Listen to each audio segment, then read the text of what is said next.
balik lagi sama emak nih. Di video kali ini emak mau bahas tentang bahan makanan kesukaan kita semua. Mulai dari anak sekolah, remaja wibu, sampai bapak-bapak yang udah punya anak loh. Apalagi kalau bukan gula. Gula bentuknya sekarang macem-macem nak. Mulai dari es krim, donat, podeng, coklat. Siapa sih yang gak suka jajan boba bareng teman-teman di mall? Atau makan martabak manis isi coklat kacang keju dari teman-teman kantor yang mau resign? Pasti enak pol nak. Tapi tahu gak sih nak, meskipun enak rasanya dan bikin nagih terus, gula itu ternyata pembunuh nomor 1 di dunia loh. Bahkan menurut penelitian, gula itu jadi penyebab meninggalnya 35 juta orang per tahun. Wah, kok bisa ya nak? Bahan yang bisa kita temuin sehari-hari dan dijual di mana aja ternyata malah mematikan. Nah, anak-anak biar lebih ngerti tentang gula, ayo kita sama-sama lihat sejarahnya dulu.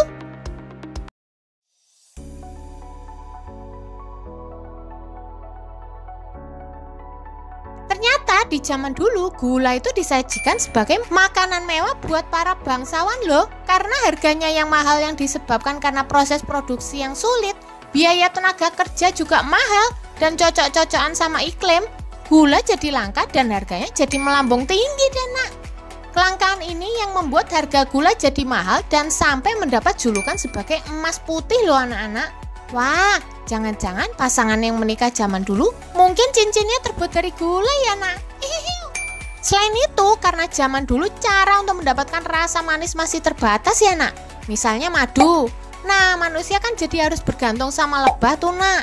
Tapi dengan adanya gula, manusia gak perlu lagi digantungin sama lebah deh.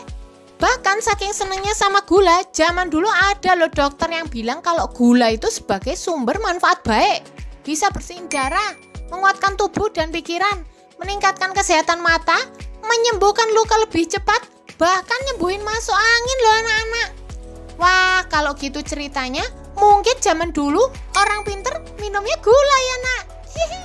Nah, seiring berkembangnya zaman, gula pun mulai bisa diproduksi dalam skala besar dan dengan biaya yang lebih murah. Gula mulai diproduksi secara massal di abad ke-19 dan mulai menyebar ke seluruh dunia dengan biaya yang lebih terjangkau. Menurut data dari WHO, penyakit yang disebabkan oleh gula seperti diabetes naik hingga 2 kali lipat loh nak.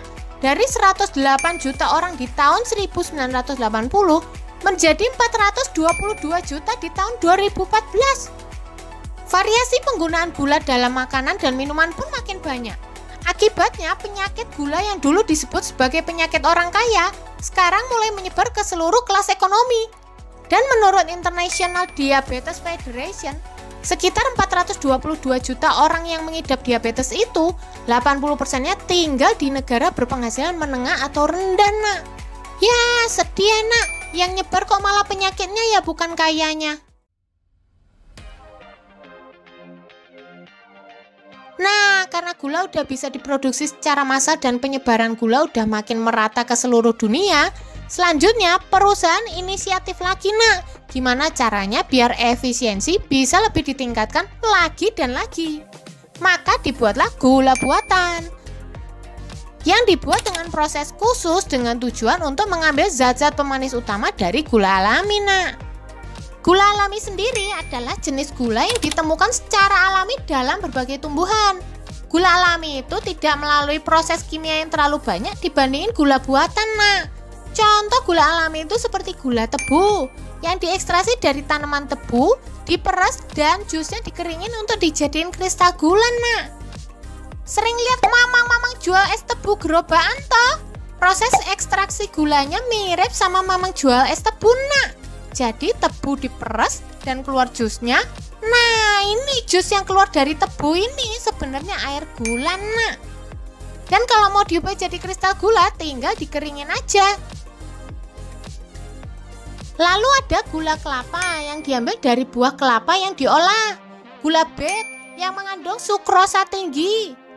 Gula buah yang bisa didapat dari buah tinggi gula seperti pisang, apel, anggur, dan lain-lain. Nah, gula alami itu cenderung memiliki karakter rasa yang berbeda-beda tergantung sumbernya nak. Misalnya gula dari buah apel. Rasanya kayak ada asam-asamnya gitu. Beda rasanya dengan gula dari tebu yang lebih ringan dan gula kelapa yang lebih pekat. Gak hanya itu, gula alami juga masih mengandung nutrisi walaupun sedikit, seperti vitamin, mineral, dan antioksidan yang bersumber dari tanaman asalnya. Nah, berbeda dari gula alami, gula buatan atau dikenal juga sebagai gula tambahan adalah jenis gula yang diproduksi secara industri dan tidak ditemukan secara alami dalam sumber tumbuhan manapun. Gula buatan ini sering digunakan dalam industri makanan dan minuman untuk meningkatkan rasa manis, meningkatkan tekstur, dan memperpanjang masa simpan produk. Contoh gula buatan itu seperti sukrosa yang merupakan zat pemanis dari tebu dan bit gula. HFCS atau sirup jagung tinggi fruktos yang diekstrak dari tanaman jagung dan banyak digunakan pada minuman ringan. Glukosa yang sering ditemuin di jeli-jeli, fruktosa, juga gula invert. Jadi pada gula buatan yang diambil hanya zat pemanisnya aja, dan meninggalkan nutrisi lain yang ada dalam pemanis alami, seperti vitamin dan mineral yang tidak berkontribusi pada rasa manis dari gula itu sendiri. Inilah kenapa gula buatan lebih gak sehat, cuma manisnya aja, tapi vitaminnya gak ada. Selain itu, gula tambahan juga sering disebut kalori kosong loh, yang berarti gula tambahan mengandung kalori tambahan tapi tidak memberi rasa kenyang. Makanya habis makan jelly atau es krim misalnya, gak kenyang toh. Terus karena gak kenyang, kita jadi jajan lagi dan cari cemilan lain sampai kenyang. Padahal walaupun gak bikin kenyang, minuman manis dan makanan ringan tinggi gula itu kalorinya gede loh, Akhirnya kita kelebihan konsumsi dan emak kalian di rumah ngomel, stres!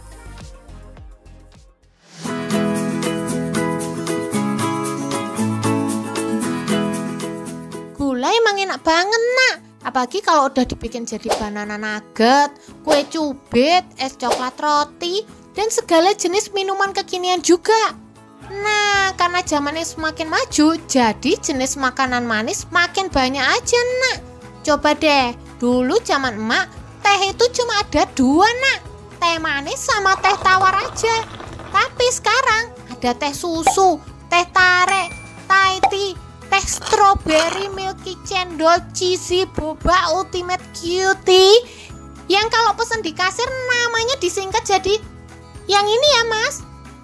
Nah, karena ada variasi baru terus, ya wajar kalau konsumsi gula kita juga nambah terus. Menurut data Kemenkes saja, 61% anak umur 3 tahun ke atas udah minum minuman manis lebih dari 1 kali per hari. Dan sekitar 30%-nya suka minum yang manis sebanyak 1-6 kali per minggu. Dan cuma sekitar 8%-nya aja yang minum minuman manis kurang dari 3 kali per bulan loh, Konsumsi gula itu boleh-boleh aja, tapi jangan sampai berlebihan. Karena kalau berlebihan, gula di makanan dan minuman kekinian itu bisa menyebabkan banyak penyakit. Salah satunya adalah obesitas.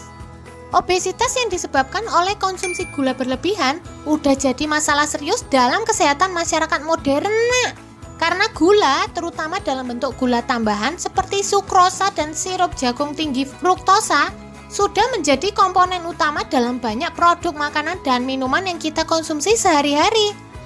Kita mungkin nggak sadar kalau makanan yang kita konsumsi sehari-hari sebenarnya udah ada gula tambahannya toh, Kayak misalnya masakan capcay.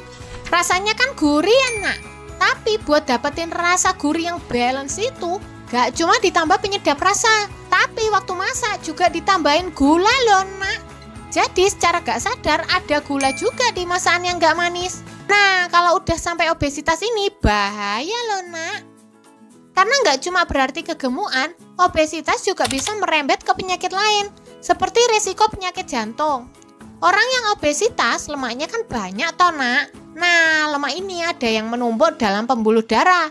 Jadi pembuluh darahnya makin sempit buat dilewatin darah dan bikin resiko serangan jantung sama stroke makin tinggi. Serem ya. Selain itu, obesitas juga bisa bikin resistensi insulin yang nanti bisa berkembang jadi diabetes tipe 2 loh, Resistensi insulin sendiri berarti sel-sel tubuh jadi gak responsif sama hormon insulin, hormon yang diperlukan untuk mengatur kadar gula darah. Karena gak responsif, tubuh jadi butuh insulin lebih banyak lagi biar kadar gula di tubuh jadi seimbang. Nah, akhirnya si pankreas harus kerja keras sebagai kuda buat ngehasilin insulin. Tapi si pankreas burn out lalu kecapean, akhirnya tubuh harus dapat insulin dari luar deh. Itulah kenapa orang yang sakit diabetes sering disuntik, Nak. Bukan kolagen itu isinya yang buat bikin glowing kulit, tapi insulin buat nyimbangin kadar gula darah di dalam tubuh, Nak. Nah, kalian takut sama jarum suntik nggak, Nak? Kalau emak takut banget, makanya emak nggak mau makan manis banyak-banyak, Nak.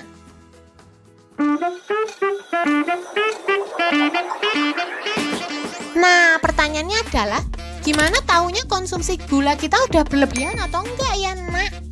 Pertama, tentunya kalian bisa cek darah, Nak, biar tahu konsumsi gula kalian udah kebablasan atau masih dalam rentang yang aman. Tapi kalau kalian belum mau cek darah, biasanya tubuh bakal munculin tanda-tanda tertentu yang kalian bisa sadari sendiri kok, Nak. Misalnya, jadi cepet lapar.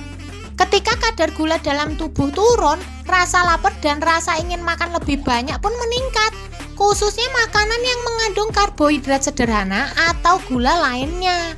Makanya orang yang kelebihan gula akan terus-menerus nyari makanan manis, Nak. Selain itu, konsumsi gula berlebih akan bikin seseorang jadi cepat lelah dan kurang waspada. Karena gula darah jadi naik turun dengan cepat setelah konsumsi yang manis-manis, Nak. Misalnya kalau lagi di kantor, siang-siang ngantuk, nggak fokus, bukannya minum air putih, malah beli es kopi susu atau teh kekinian. Hayo, siapa itu?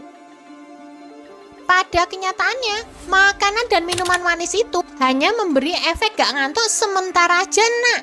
Jadi dalam jangka pendek, makanan tinggi gula bisa ngasih rasa puas dan peningkatan energi singkat.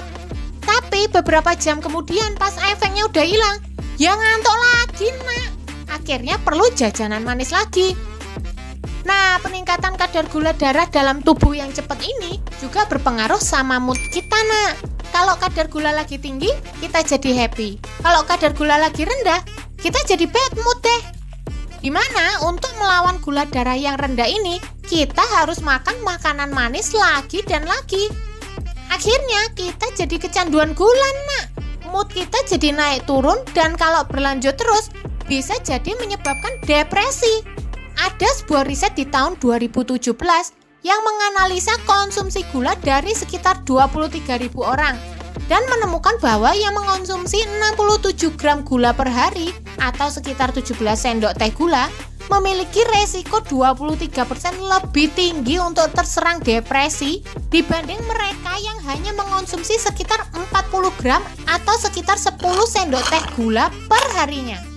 Wah, berarti kalau dulu ada pantun, ada gula, ada semut, mungkin sekarang pantunnya bisa diganti jadi ada gula, ada diabetes, sakit jantung, dan depresi ya, Nak.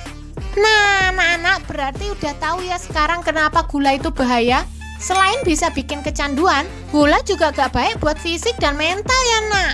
Nah, jadi sekarang kalau lagi moody, gak perlu update di status di story lagi, Nak. Aduh, mental healthku kena. Terus disambung kalimat motivasi, jangan lupa bahagia pakai lagu-lagu senja. Gak usah, Nak. Cukup kurangi konsumsi gula kalian aja, Nak. Kalau lagi bad mood, jangan lagi menghibur diri pakai Apple Pay diskon aplikasi. Kalian bisa ganti jajanan kekinian kalian dengan sumber gula yang lebih alami.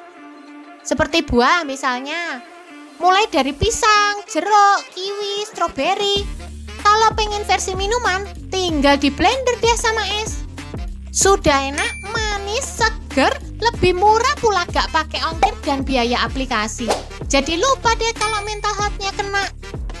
Tapi jangan lupa loh, Nak. Gula alami memang lebih baik daripada gula buatan.